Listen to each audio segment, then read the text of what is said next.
Gitme, yanımda kal. Bu son geceyi birlikte geçirelim. Bu son gece değil. Çok yakında bu odaya geri döneceksin. Hiç mesafe koymak istemiyorum. Ama ne yazık ki başka çaremiz yok. Bunun üstesinden geleceğiz. Yan yana olabilmemiz için her şeyi yapacağım. Cihan ve Alya ikisi de istemese de geçici olarak ayrı kalmak zorunda kaldıkları bir durumla karşı karşıya kalırlar. Bu kararın koşullar gereği olduğunu ve öncelikle Deniz'in güvenliği ve velayet sorununun çözülmesiyle ilgili olduğunu çok iyi anlarlar. Mesafenin duygularını değiştirmeyeceğinin farkına varmaları, duygusal olarak çok zor oldukları için durumu daha da zorlaştırır. Ayrılmanın arifesinde Alya, önlerinde belirsiz bir dönemin olduğunu anlayarak geceyi birlikte geçirmek ister. Onun için bu, zorunlu ayrılıktan önce ona huzur veren önemli bir an olur. Cihan bu kararı desteklerken, durumun geçici olduğu ve yakında normal hayata dönebilecekleri kesinliğiyle Alya'nın endişesini azaltmaya çalışır. Bu gece zor bir aşamadan önce duygusal bağlarını ve iç dengelerini korumaları için bir yol haline gelir. Aynı zamanda Cihan, velayet durumunu değiştirme ana hedefine odaklanarak aktif bir şekilde hareket etmeye devam eder. Bulunan vurgun telefonu sayesinde ortaya çıkan yeni fırsatları kullanır. Bu bilgiler ona ciddi bir avantaj sağlıyor ve Boran'a baskı yapmasına olanak tanıyor. Sonuç olarak, umutsuz bir durumda kalıyor ve Cihan'ın koyduğu şartları, Aliya'nın velayetinin kendisine verilmesi de dahil olmak üzere, kabul etmek zorunda kalıyor. Bu, hayatlarını istikrara kavuşturmanın yolunu açan önemli bir dönüm noktası oluyor. Aynı zamanda Cihan durumun diğer zor yönlerini Alya'dan gizlemiyor. Meryem'in hapiste olduğunu ve ona yardım etmeyi görev edindiğini açıkça dile getiriyor. Bu açıklık Alya'da yine içsel bir gerilim yaratıyor, çünkü Meryem konusu onun için hassas bir konu olmaya devam ediyor. Kıskançlık duyuyor, ancak aynı zamanda Cihan'ın duygularında şüpheye yer bırakmadığını da anlıyor. Onun net duruşu ve geleceğinin sadece kendisiyle bağlantılı olduğuna dair güveni, bu duyguları dizginlemesine ve ilişkilerini etkilemesine izin vermemesine yardımcı oluyor. Böylece zorunlu ayrılığa, zor koşullara ve ek zorluklara rağmen, aralarındaki bağ zayıflamıyor. Tam tersine bu olaylar, kararlarının daha dengeli ve eylemlerinin daha amaçlı hale geldiğini vurguluyor.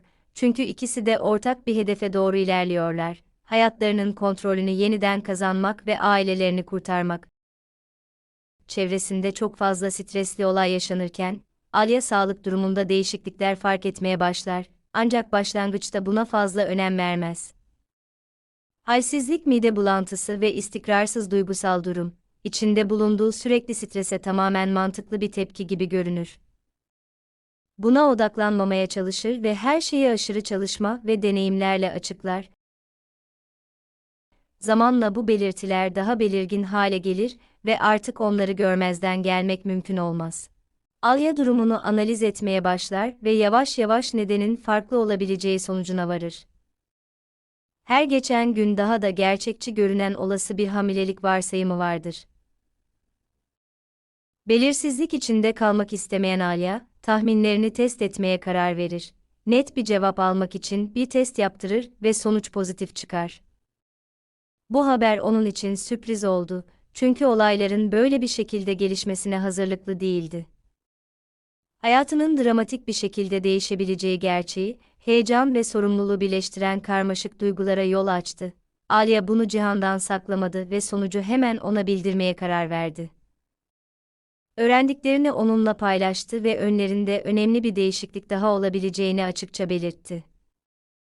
Aynı zamanda, bu duruma temkinli yaklaştı ve şimdilik hamilelikten kimseye bahsetmemesini istedi. Bu kararı bu bilginin Boran'a ulaşmasından ve onun için bir başka etki aracı haline gelmesinden duyduğu korkuyla bağlantılıydı.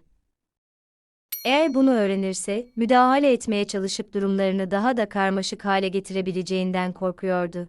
Böylece sadece sevinçli olabilecek haber, hemen risk ve dikkatli hareket etme gerekliliği bağlamına yerleşti.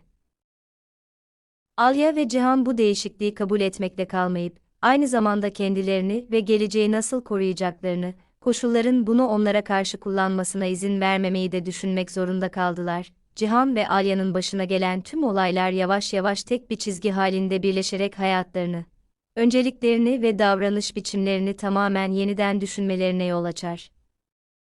Başlangıçta Deniz'in güvenliği için gerekli bir adım gibi görünen zorunlu ayrılık, aslında duyguları için en güçlü sınavlardan biri haline gelir. Fiziksel mesafenin aralarındaki bağı yok edemeyeceğini, ancak aynı zamanda birbirlerine olan duygusal bağımlılıklarını da ortaya çıkardığını fark ederler. Bu durum birbirlerinin hayatlarının ayrılmaz bir parçası haline geldiklerini ve ayrı bir varoluşa geri dönmenin artık mümkün olmadığını daha derinden anlamalarını sağlar.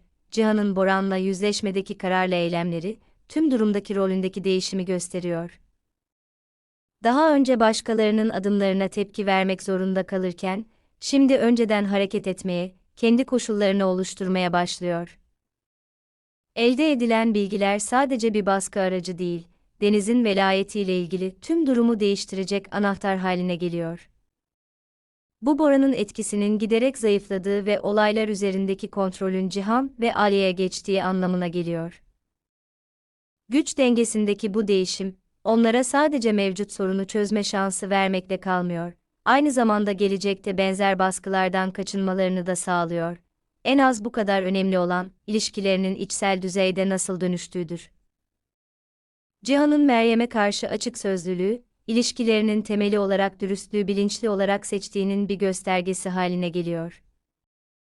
Gizli konulara veya yanlış anlamalara yer bırakmıyor, çünkü bunun güveni yok edebilecek şey olduğunu biliyor. Alya ise kendi duygusal sürecinden geçiyor, kıskançlık ve içsel gerilimden, durumun kademeli olarak kabulüne doğru. Hamilelik haberi önceki tüm değişiklikleri pekiştiren bir başka dönüm noktası olur. Sadece yeni bir olay örgüsü eklemekle kalmaz, aynı zamanda her kararın ağırlığını da kökten değiştirir. Bundan böyle, her risk sadece duyguları açısından değil, çocuğun geleceği için sorumluluk pozisyonundan da değerlendirilir. Bu nedenle Alya'nın tepkisi ölçülü ve temkinlidir. Duygularının tamamen kontrolü ele geçirmesine izin vermez, hemen sonuçları ve olası tehditleri düşünür.